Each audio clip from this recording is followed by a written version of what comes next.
Hi, everyone. Welcome back to Keep the Community Fed podcast by White Center Food Bank. I'm one of your hosts, Carmen Smith, the executive director at White Center Food Bank with... Hey, everybody. I'm Gabbi Gonzales, the co-chair for the White Center Food Bank Board. And of course, the people that are making this podcast happen. We're Jefferson Rose on sound production, who's our amazing development and communications director. And then video production, Randy Wynn, our marketing and community engagement coordinator, videoing this all for us. So because of these two, we can make this podcast happen. And we have White Center Food Bank royalty in the house for today's episode. Yeah, we're super excited. We've got two community queens here that work at White Center Food Bank, Miss Shandee Jones and Miss Tracey Coven. Been with the food bank for, 3 or 4 years now. 4, yeah. Yeah. Wow. And we'll give you a chance to introduce yourselves, of course. But Gabbi, didn't know if there's anything that you wanted to share about one of these ladies or both. Yeah, I did not write a formal ode, which sometimes I do, but I feel like you both are like the heartbeat that moves through the food bank. Like I can remember like the before you both and like the during you both.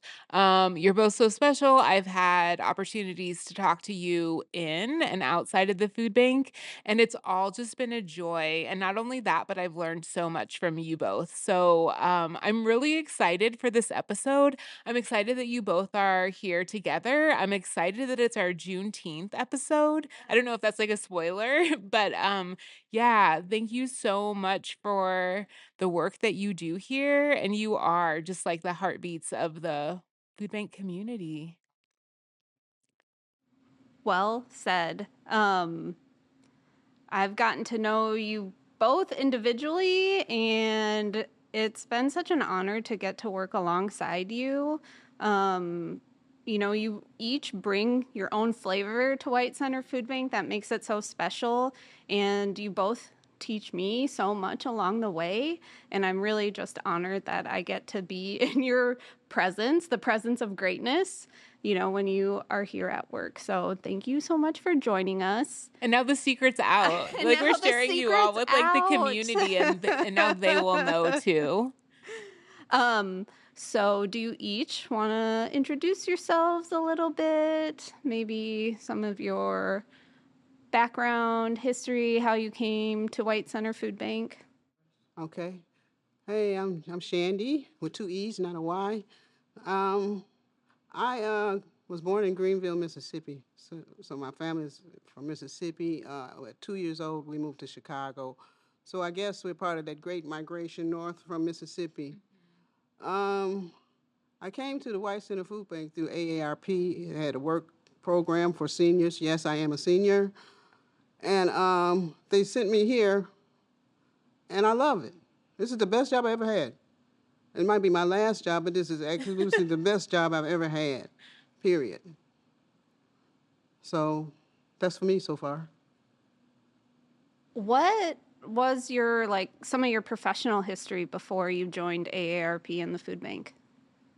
Well, my first job from college, I got a degree in social work. Oh, interesting. I didn't know that. I really, really hated social work. In Chicago, it was like a nightmare. After that, I did various things. Let's see, I worked as a lab tech for a biotech company. That's right, yeah. That was my last job before here. I worked for the Salvation Army lots of times, day camps. What else? Yeah. Oh, I worked at the University of Illinois. That was just before I moved to Seattle.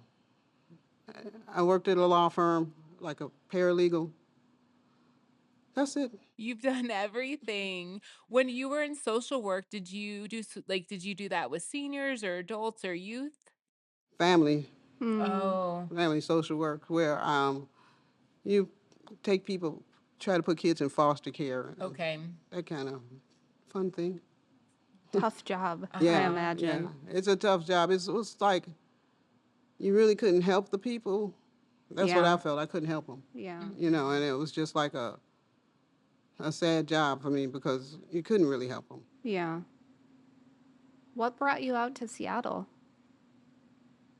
I got fooled by the sunshine. Oh, The one day of sunshine in in the the summer. spring.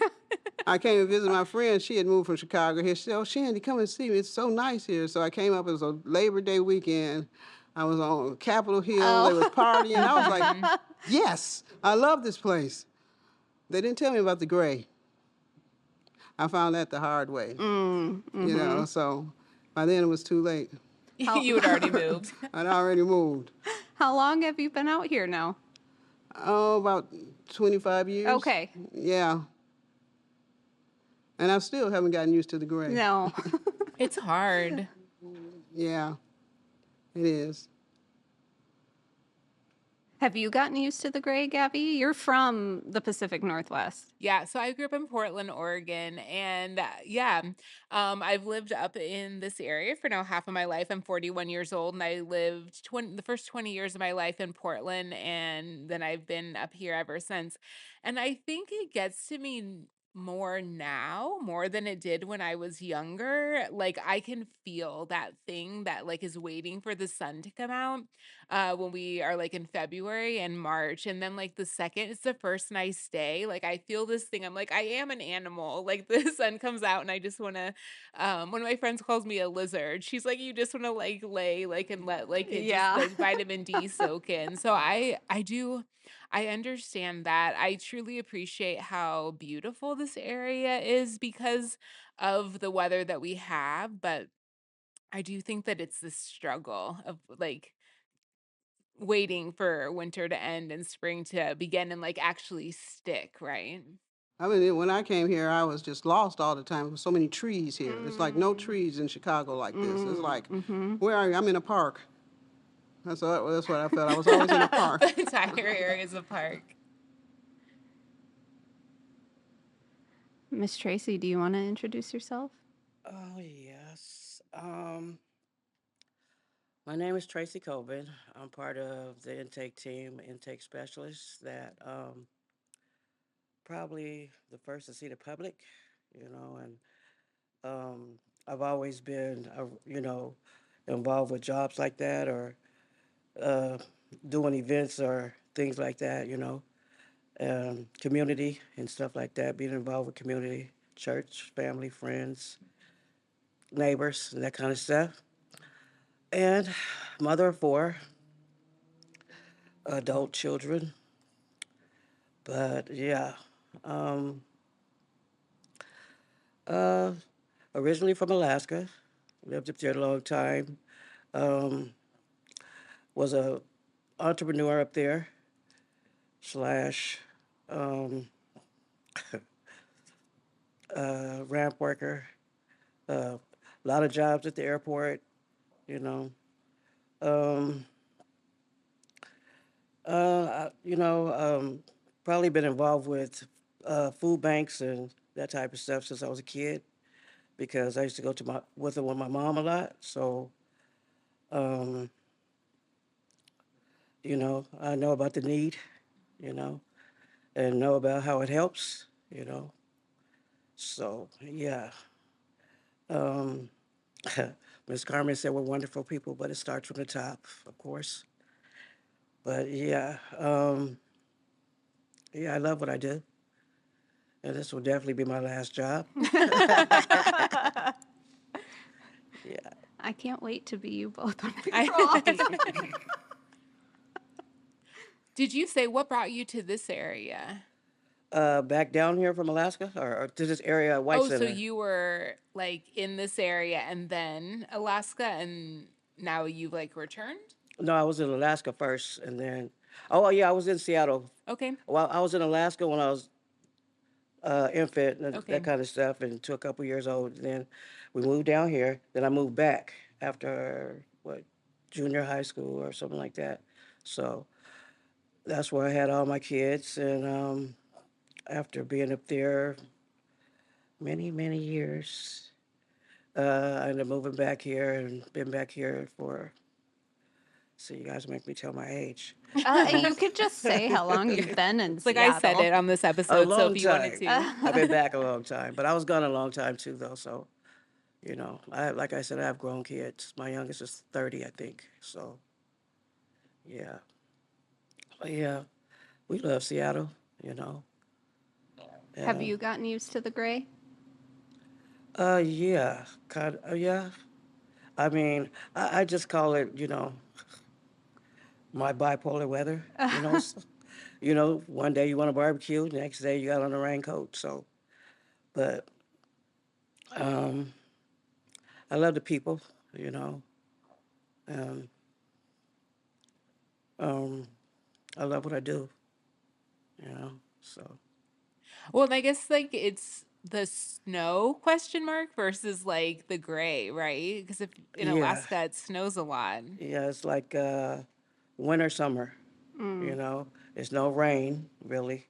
But the winter is not cold like it is here because it's wet here. So it's like dry up there. You can really wear walking shorts all year round up there. You know, That's crazy. You won't but wear no yeah, walking shorts in Chicago in the wintertime. No. yeah. So it's a It gets different kind of so winter. cold I there. know the hawk. Unless it turns like 40 or 50 degrees, and then people will be out in shorts. At least in Minnesota, like people are just like itching for it to not be cold. So like the instant it's 40 or 50 degrees, like everyone's acting like it's summer and it's like the Mm-hmm. middle of February. It's Yeah, like, what bikinis are on you Alki, doing? and Yeah. you're like, it's 55 degrees. It's Yeah. too cold for that. But do you like the cold weather, Miss Tracy? Um, right now I do. Mm-hmm. Because I'm kind of always hot. She always Yeah. hot. But Yeah. yeah, I mean, because the cold is different here than up there. So Mm-hmm. up there, the daylight's different and the darkness is different. So I really didn't pay attention to daylight saving times here because I really didn't, notice it there, Yeah. you know? So it was either light or dark. And then in the summertime, it's like daylight 22 hours a day. Wow. So, That's you, cool. it was When did really, you sleep? uh, well, we just put foil on the windows, and Oh. just block out everything. But I like to jumping up 12 o'clock, 1 o'clock in the morning, go to the grocery store, you know, because nobody's there. You can Yeah. take 4 kids, Yeah. you know. Hmm. I can see that. Yeah, I love it. And neighbors were amazing, you know. You can leave your car running and you can look out your window and see a moose at your window, you know, that type of stuff. So I loved it. It was peaceful, so I loved it. You've mentioned like people and community a couple times already. I feel Mhm. like that's something like really close to your heart. Well, yeah, because I'm from a family of 13, so that's community and a lot of people right there, Uh-huh. So, and my mom had like, I think 7 boys before she even had a girl. So, Wow. so yeah, we was deep, so, but Where do you fall into that flow? right in the middle. Yeah. I think I'm number 7 or number, yeah, well, number 6. I mean, number 8, number 8, so yeah, so right in the middle.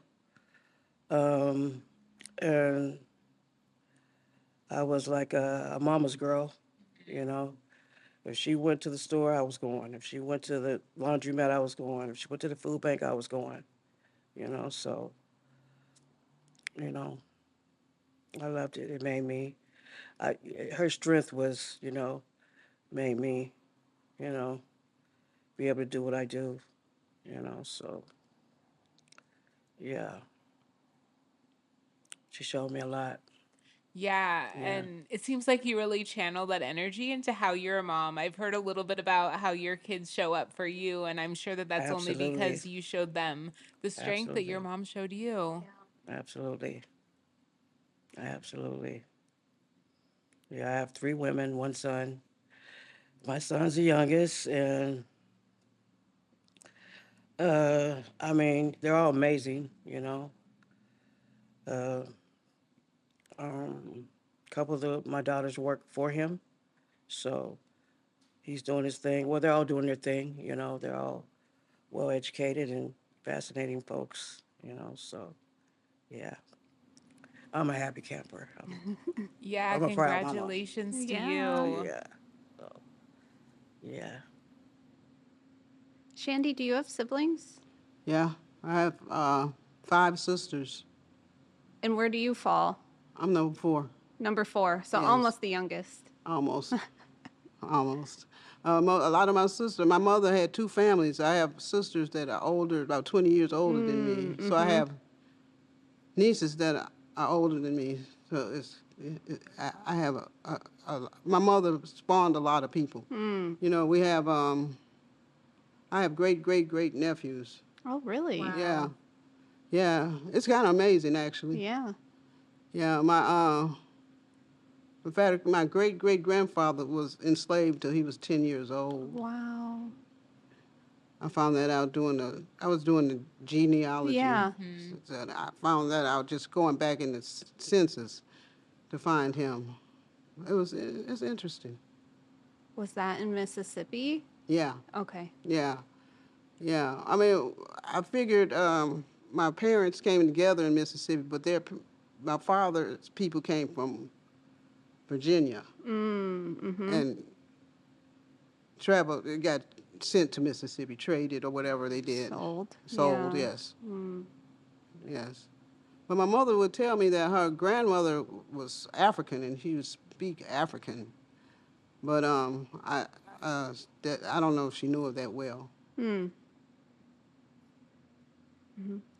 I'm reading this book. I don't know if you've read it or maybe you've heard of it. It's called The Cooking Gene, and it's about this black chef that retraces his family's history and like where his families came from. And it's been really interesting to read, just like the diaspora. And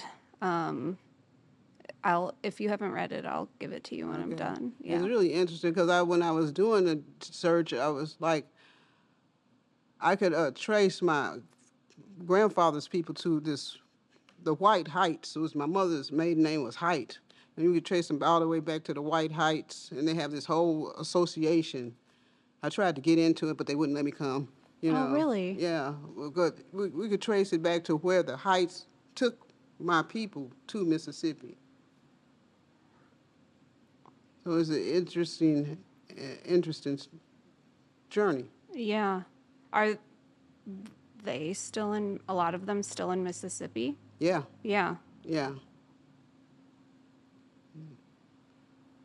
But they spread out because my great grandfather had like 22 children, so they spread out. Uh-huh. Have you been able to connect with anybody?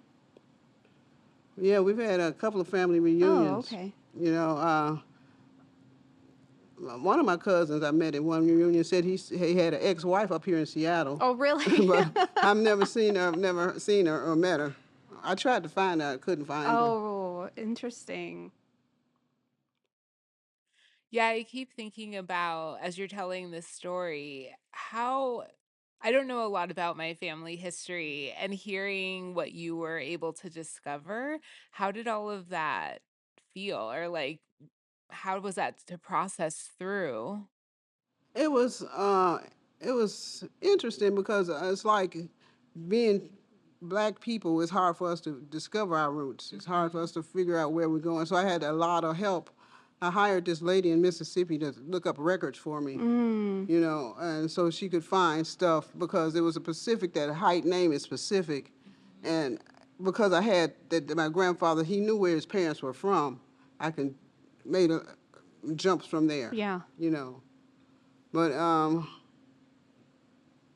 I never did find anything about my father's people though, which is more difficult for me, and which I would really like to know.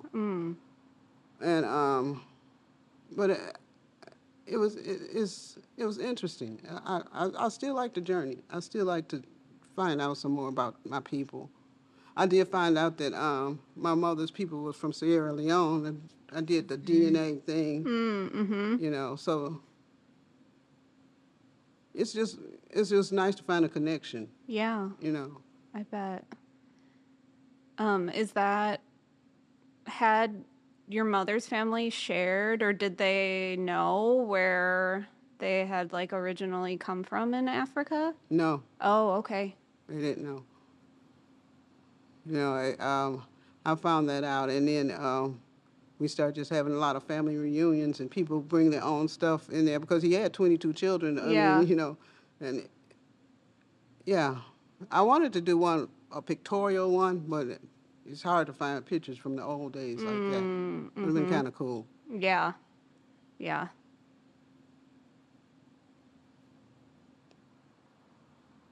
Thank you for sharing. Yeah. Gabby, you're the oldest, right? You're the youngest. Why? I'm Oh, youngest sibling energy. You I- should know that. Well, yes, that tracks. But I was like, in my head, I was like, no, it's the opposite of what you think. To No. myself. I'm the youngest of two, which is very different, raised by a single mom. It is super interesting to hear about you tracing your lineage. My mom's side is Jewish, and so her mom came over during World War II. And I feel like for different reasons, right, it's really hard to track people down during that time. And on my dad's side of the family, I only ever met my father. And so like I don't really, I would love to have a connection, and I like feel that in you really wanting to learn about your family, and I share that. Um so getting to hear your journey, I'm like, should I look into things more? Sometimes I get really stuck in like the right now, and just like I'm gonna build like this life that I really love with the people around me. But then there's this other piece that's like, I want to learn about where I come from. I want to learn culture. I want to know like where folks were from, and like what their lives were like, and have that connection to family. Like I've not had that, and I've wanted it. I haven't had it for a while, and I've wanted it. What about you, Carmen? I'm the youngest of 4, so also that youngest sibling energy, maybe in a different way. But I don't know my dad's side either, and that's my white side. Or not that I just only have 2 sides, but so I didn't really know what that portion was. And I took a DNA test too recently, and I think what my mom had known like was partially right. So it was like part German and French, but it's mostly Eastern European, like Slovenia and Estonia or something like that, which was super interesting. I had no idea. But I don't know. I kind of like, I'm at a different phase, I think, where I'm not really like yearning to be connected with that side as much. It's interesting to know, but you all know this. Like, I'm very close with my mom. I was raised by her and only her. And so, that relationship is just very strong for me. And for me, like, that part is enough. Like, my mom lives in Seattle now with like near us, so I get to be very close to her in that way. But as I've gotten older, I definitely am probably a better child than I was as a teenager or even my early 20s. And I'm grateful that I get to have this time to be a better daughter and really get to continuing to learn so much from her, and just what a lot of the Philippine traditions are, and respecting my elders, and doing things that my mom asked me to do. So I'm grateful that I get to do that and get to have her so close now. And our relationship is really good right now, too. So, also raised by strong women. Gabbi, Yeah, too. 100%.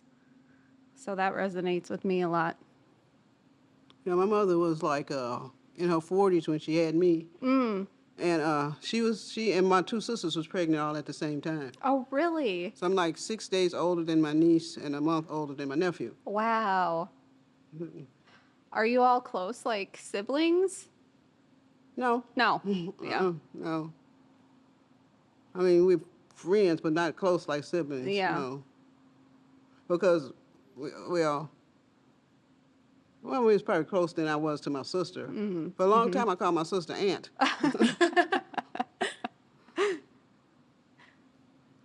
Me and my sister have an age gap. She's 14 years older than me. So, but we're very close. Like I was always close to her growing up. But her kids, she has kids and they're in their 20s now. So I'm like, well, I don't know. This is what I say about myself, but I get to be the cool aunt. I don't actually know, or if they think that, they probably think I'm really corny, but it's okay.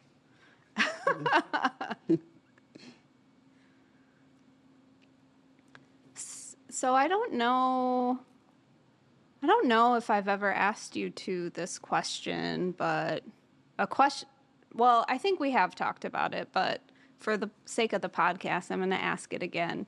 What meal reminds you of home? Chicken gumbo. Mmm. My mother used to make it all the time. I love it. Yum. And I tried to recreate it, but I can't. But, you know, chicken gumbo, whenever I would come home from school or wherever, she would make that for me. I loved it. Yum. Any like a southern meals remind me of home. Yeah. Have you found any like close replicates here in Seattle, or have you been I able found Simply Soulful. That lady can cook really good. Oh, Tracey cooks good. she sure does. That's about all I found. I can't do it myself, and so I have to find people to cook for me. Say more about Simply Soulful. Where's that? It's in the CD. The bottom of Madison. Okay. Yeah, that lady can cook. I mean, she can burn some food, man. Yeah. So I'm still looking for soul food restaurants. If you have any suggestions, I'm looking for especially barbecue places, which Oh, I have not found barbecue. yet. That's a hard one here. Yeah. I still need to take you all to communion. Yeah. Delicious. She's like, yes. Yep. Well, because we sampled some of her food at that one place, but Oh, yeah. At the United Way fundraiser, I think. But it's a better experience in person at the restaurant, of it's course. busy over there. It is. You know. My mother used to make me a caramel cake for my birthday, and I have not had it since she passed. What's in that? I don't know. She kind of burnt the sugar. I don't know. I feel like we need to research caramel cake Yep. and do some experimenting because that sounds delicious. It sounds really good. It was really good. I loved it. She'd make it all the time for me for my birthday. And none of my sisters know how to make it. If they do, they're not telling me anymore. No. That is one of the hard things too that I notice. I have like paper, like recipe boxes with like paper recipes that were my grandma's and maybe even my great grandma's that are like heritage cooking, like Jewish cooking. And I have like memories of it, but it's hard to like figure out how to make it exactly right and Because they like don't give find you the all right the recipe. ingredients. Like, Yeah. you put this, that, what? Is it a quarter cup? No, you just put some in there. Yeah. Yeah, they're vague or they're missing Yeah. something or Yeah. like whoever has just tailored it to exactly what like their taste is. Yeah, it's food is very nostalgic sometimes. Everything happens around food. It happens in the kitchen. All the talking and all the good times Yeah. happen in the kitchen. Yep. Yep. And all my fond memories of even with my nieces and nephews cleaning chitlins, which nobody likes, and just cleaning with my nephews, and just that's a golden memory. I love that. What meal reminds you of home, Miss Tracy? A simple dish. It's a pea salad. Um, every time my mom made it, it was made with something. You know, it could be made with anything, and uh, Like fried chicken. fried chicken, gumbo, Mm. pork chops. Anything. I only Eh, know because you've made this for us, right? Yes. Absolutely. Yes. We all make it different in my family. Everybody tries to put a 50 on it. Add their little concoctions to it. It's very simple, but it's delicious. I can eat it by itself. But my mom, my grandma had what 8 or 9, I think 9 kids. So all the women cooked something different, and they would bring the dishes together. So we always had a event, like every weekend. It was somebody bringing something, doing something, and stuff like that. But yeah, but my mom was from. Uh, Gina, Louisiana, from the South, and all them Southern meals, and just could make a meal out of anything, what's ever in the kitchen, what's ever in the refrigerator, So yeah, yeah, So whose pea salad is better, yours or your mine. mom's? Yes. What's Oh, the recipe yes. then? Bring it. A pinch of Yeah, this. yes. Generally, I'm what gonna is have to the make it recipe for you. generally? I'll make it for you. So it has peas. Yes. You gonna make me guess all the ingredients I'll, one by I'll, one? I'll give you a couple of the basics. Yeah. Like you know, you got to make sure you drain your peas. You can't have it floating. Like the So peas. canned peas. Yes, like Okay. sweet peas. It's a good kind. Like Yes. not the mushy. Like the ones kind of a little bit hard but sweet. And like chopped up green onions. Yeah, and you could use any kind of salad dressing, but I use Best Foods because it has just right amount of oils in it and the right amount of Mayo. flavor. Yeah, That's the you only know, mayo. On the record, absolutely. that's the only mayo. Maybe QP, but like that's the only. I grew up on Best Foods. Yes. Carmen's So, looking at me like she wants to fight me right now. I mean, it was like you know, extravagant, because usually she would just whatever meal you could afford at the time, but Best Food was a little bit elaborate, So, and some eggs, of course, and I put shrimp in mine, people put different stuff in there, different types of onions, in there. Some people put olives, or I don't, but that's just a start. But whatever you cook around it, makes it a meal, you know. Sometimes you just had that cornbread and a piece of chicken, but it Yeah. was a meal, you Yeah. know. That's right. So, It sounds so refreshing. Sometimes it is like the simple things. One of the things that I was thinking about, so like Best Foods mayo. In my house growing up, we called it pink dressing. And so you would put mayo and ketchup and mix it yeah, together. And that was Thousand like Island. that's secret sauce. yeah, so that was the salad dressing that we used, and we called it pink dressing. And I was always like, I want to be the one to stir it, but you had to like stir it until all the mayo lumps were out. But it was just like simple. Like that was like very exciting to me because I got to help make it, but it was literally just mayo and ketchup. What do you eat that with? It was salad dressing, Oh, so it salad wasn't dressing. special Oh, sauce, which oh, That like okay. Thousand Island. yeah, Okay. yeah, it's like Thousand Island missing the relish. And now, like, I would call that fry sauce special sauce, like to put on a burger with French fries. Hmm. But like growing Yes. up, that with garlic was just Mm, literally our salad dressing. that sounds good. We had burgers and fries last night, and so I mixed mayo with sriracha, I think. So that's why I asked, like, Mm-hmm. what do you eat it with? I had fries on the brain. Mm. You can make a lot of it. You know, Yeah, you know, you can make a big pot of it, and it's on a budget. You know, exactly. so yeah, it's good. We all still eat it to this day. We all say, "Who can make it the best?" When's the next get together? Well, we just had one, so For Memorial Day weekend, yeah. But see, now the kids cook, so you know. do you make anything or do you No, I just get did to not. I just enjoy? went. Good. That's why you Yeah, have to have a bunch of kids. There's one reason. Yeah. yeah. All my women cook. My son cooks uh, chili dogs. That's Mmm. his masterpiece, and that's it, though. That's just That's it. the main dish right That there. well, that's his main thing. But he's mainly like me. He wants to sit down and eat. Yeah. So Yeah. he's a hungry jack. So Does anyone, yeah. any one of your girls make pea salad? Yeah, yeah. Is it like mom's Let me see who's as close. Hmm. or yours? I mean. Um, I would say Abby's. My Mmm. second to the oldest is it's pretty there. Almost. Yeah, it's pretty there. But my youngest daughter went to school for culinary, so Oh, she's she swearing. did? Yeah, she's swearing that I didn't know that. whatever she cooks.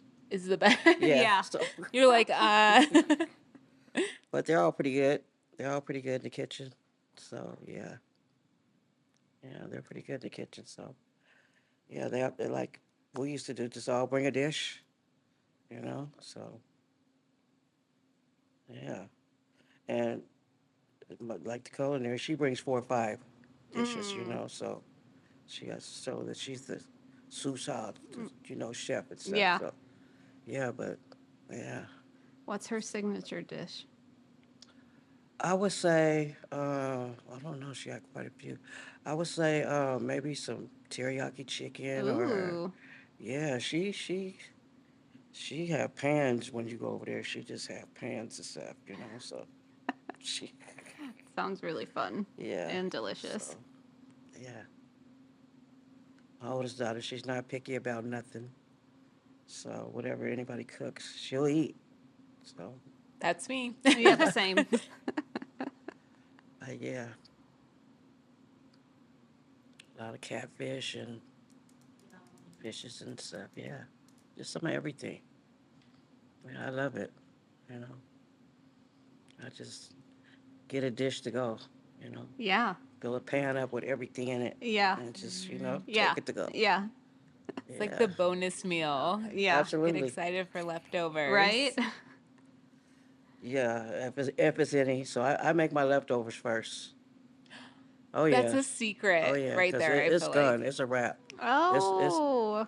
it's gone. So I mean, because they have cousins that's coming, and you know, everybody just come. Everybody, all the kids nowadays. Well, they're grown ups, but all of them love to cook. So even on their dad's side, their cousins over there, they love to cook. Their grandmother on their side loves to cook, and they're Mm. very good cooks. Mm-hmm. So yeah, I love it. I do. Yeah, Catfish. That's something that reminds me. That's something that we're going to distribute for Juneteenth. absolutely, Yes. absolutely. Yes. So, what? Well, are we going to talk about the distribution list? I'm very excited to hear this for Juneteenth. Yes. Great. Yeah. So Miss Tracey and Miss Shandee help us each year kind of come up with items that we can distribute for Juneteenth. And catfish is always at the top of the list. So we're doing catfish this year and chicken. I think we're doing chicken as an option as well. Cornmeal, oil, Collard greens. collard greens. I feel like there's one other shelf stable item I'm missing. Barbecue sauce. Barbecue sauce? Um, what other veggie or Sweet potato? sweet Sweet potatoes? potatoes. Okay. Yeah, Yep. yeah. So it's gonna be Yeah. So we're doing, White Center Food Bank is doing that distribution for the whole month of June to make sure that we're able to give that to as many families as possible because we're closed a few days in June. But Juneteenth is a holiday that White Center Food Bank has been celebrating through food, I think, for the last 3 or 4 years. I'm looking to Jefferson for confirmation. 3 years. 3 years. And Juneteenth is in celebration of the day that slaves actually became free, right? Like the notice went to like the last slaveholders. The last enslaved people Yeah. found out they were free In Texas. in Texas. Yeah. Yeah. Yeah. Yeah. And that was after the Emancipation Proclamation. Yeah. Yeah. Yes. So it's a day of victory because then everybody knew they was free. For me, that means victory Yeah. and an entire new direction to your life. Mm-hmm. So I'm curious how everyone at the table celebrates Juneteenth. White Center Food Bank is closed to observe the holiday, and we definitely encourage folks to reflect on the day and what it means. And I think maybe I've shared this in a past podcast, maybe during Black History Month, but I follow a nature photographer. She's a Black artist, and a couple times a year she'll do kind of like this promotion on her social media where Black folks can ask for her art, and then non-Black folks buy the art for a Black person.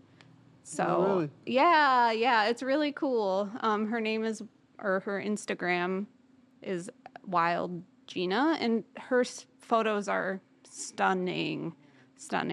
And so I've participated in that, and then like try to read or learn more about the history of Black food, specifically in the U.S., which in part is why I'm reading that book, The Cooking Gene. That's how I try to celebrate or reflect on Juneteenth. Yeah, I would love to hear from both of you how you celebrate that victory day.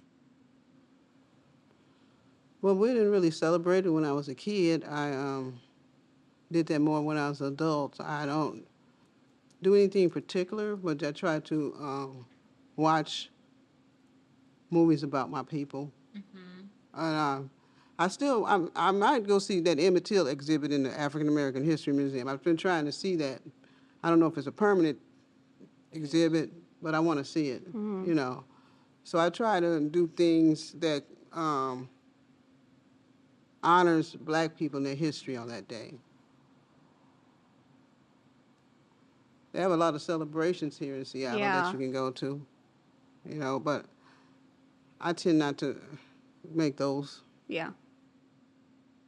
Have you been to the Emmett Till exhibit? You have? my son had an event there, Oh. so he booked out uh, the first part of the building, and in the same building is the exhibit. So all you do is leave the event and just walk down the hallway. I, when I heard about it, I was just thinking, it's gonna be like, a couple stories and a couple areas, but it's a whole long area. It's fascinating. It's kind of intense, So yeah. For folks that don't know, where can they check that out? It's on 24th in Massachusetts. Okay. I actually used to live over there, so I know exactly. But yeah, it's right off of 23rd in Massachusetts. You take that left, and it's that brick building. Half of it they turned into like townhouses or condos or something like that. But in the back of it, it's really nice. I didn't think it was going to be like that, but it's really nice. It's really something to check out. You know. And a lot of people here in the food bank don't know what Juneteenth is about. So we give an opportunity to tell people what it's about here. Yeah. Do you want to share what you've done in the past for us to be able to tell people about Juneteenth? We've hung up pictures and we get the food out, and the people ask what it is because we get a lot of Asian people here, and they don't really know what Yeah. it's about. I mean, a lot of people don't really know what it's about. Yeah. Because it's not. It's just really been celebrated in this country for the last. 5 years. Yeah. Yeah. Yeah. Yeah. Well, I think it's a good idea for us to put something maybe with the food bags, so folks can Yeah. know I what it think we is. should, do that for all the holidays because, personally, the Cambodian holiday, we put food out. I don't actually know what it's about. So that's what I like about this food bank is to educate people about other nationalities. Yeah. And I really admire you because you have that vision. Thank you. Every But single time you guys compliment Carmen, she goes like this. yeah. Yeah. I She gives you the stank face. Yeah.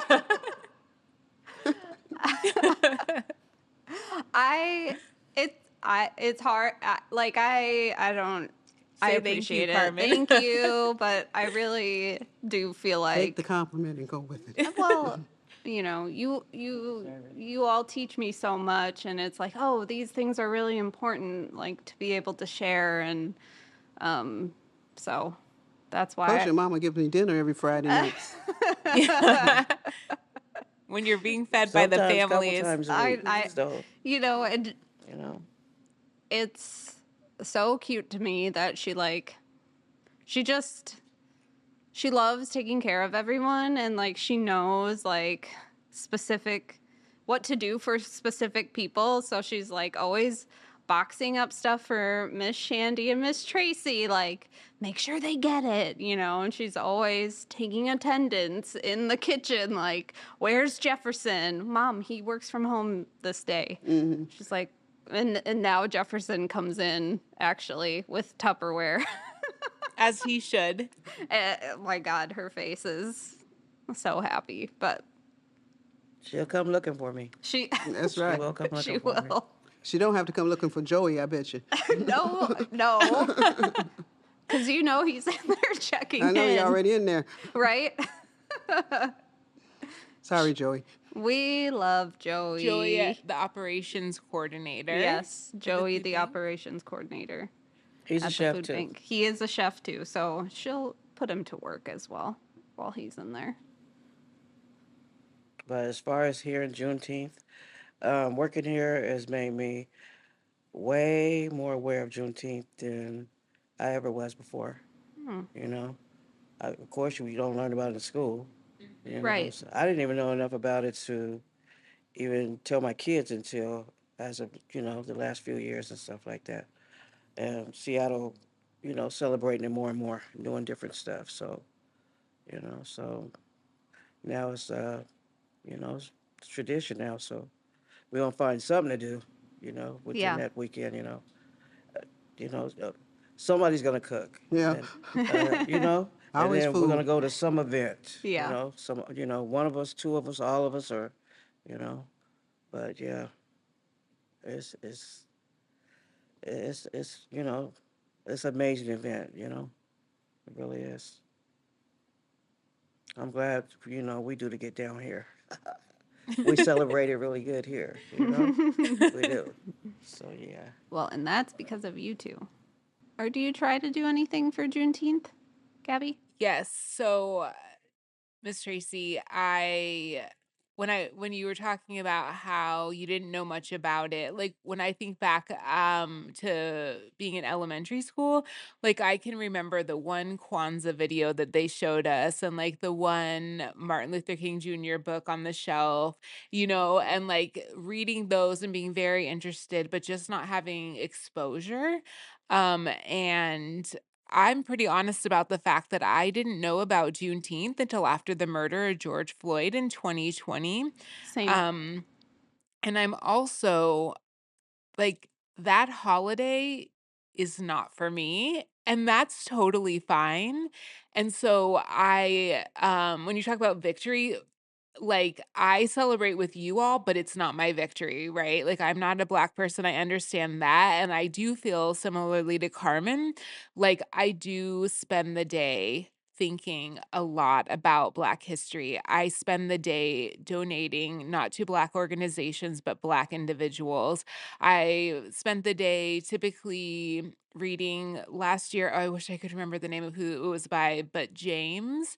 It's like the Huckleberry Finn rewrite by Oh. about from the slaves' perspective. I'm explaining this like not honoring it in the way that I should, but read that book.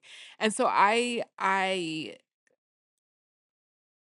really love that holiday, but it puts me in a lot of reflection of like what work that I need to be doing and how I need to be paying it forward and how it's a day of victory, not for me, and I can share that with you all, but it's y'all's day, right? And like that's okay. I don't need every day to be about me, but I need to recognize what my responsibility is, right? In the history of what got us to where we are today.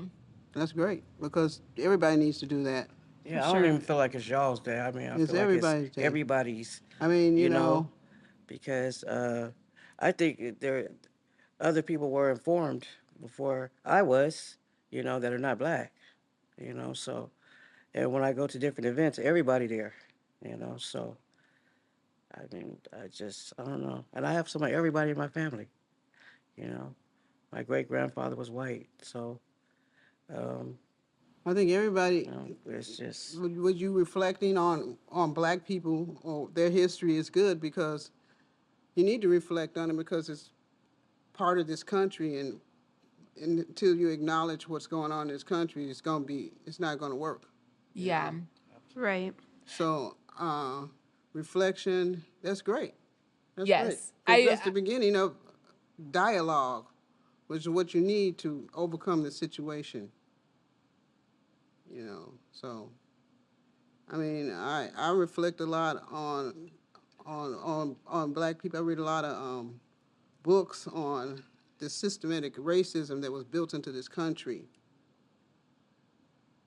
and we need to stamp it out. We do Yes. need to stamp it out. Yeah. I agree. And just people knowing about Juneteenth is a step in the right direction. Because some people, especially like a lot of older people, don't know. It's very important that these people in Texas was enslaved longer than anybody, and they didn't even hear about it. Why is that? Right. You know, and until everybody was free, nobody was free. Right. And so, to me, Juneteenth means the end of enslavement for everybody. That's the life lesson. Until everybody's free, nobody's free, right? Knowledge is power. Yeah. Collective liberation. Yeah, the quote I've talked about a couple times Yeah. beforehand is that our liberation is tied together, right? So until everybody understands the message of Juneteenth, until everybody understands about institutional racism and redlining and history of the United States, until we're all working together, until the most oppressed is not oppressed anymore, then we're not all free. And so, like, that's my job, I think, on Juneteenth is to learn more so that I can support in undoing institutional racism. Right. It's not just like another, it's not like just another paid holiday that we're just, you know, overlooking and not really reflecting about, like, this one is very important, and diving into the history. Like, we should know that history, and it is uncomfortable, right? But we need to sit with that discomfort and process through it, especially like to try and make strides into the future and like not perpetuating these old systems that really they don't serve anybody. They serve somebody. Well, True that. is there anything else you all want to share? Thank you for having me.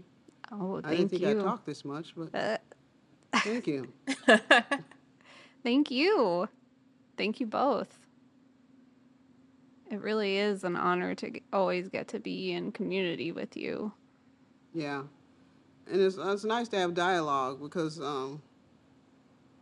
that's the only way we can understand each other.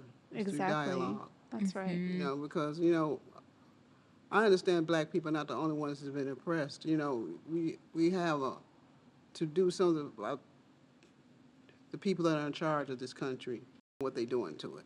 Yeah. Yep. To everyone. Mm-hmm. But it's definitely a new tradition, you know.